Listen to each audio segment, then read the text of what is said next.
Express Times آج اپنے ناظرین کے لیے لایا ہے دلچسپ معلوماتی ویڈیو۔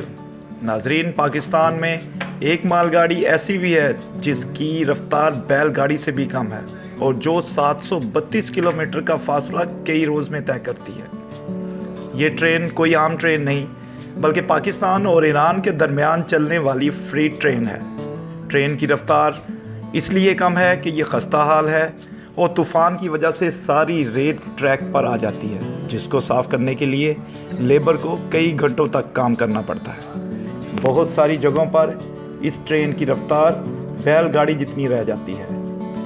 کوئٹہ سے لے کر تافتان تک کم و بیش متعدد ٹیمیں ریت ہٹانے کا کام کرتی ہیں۔ حالات ٹھیک ہوں تو ایران سے 5ویں دن تک واپس پہنچ جاتی ہے، لیکن ریت کے طوفان کی وجہ سے یہ سفر کئی دنوں تک محیط ہو جاتا ہے۔ ٹرین میں 2 ڈرائیور، 2 اسسٹنٹ ڈرائیور اور 2 ملازمین ہوتے ہیں۔ کھانے کے لیے باورچی اور 2 بیرے بھی فراہم کیے گئے ہیں جو کھانا بناتے ہیں اور سب مل کر کھاتے ہیں۔ ناظرین، یہ پاکستان اور ایران کے درمیان چلنے والی فریٹ ٹرین کا حال ہے جو بین الاقوامی ٹرین کا درجہ رکھتی ہے۔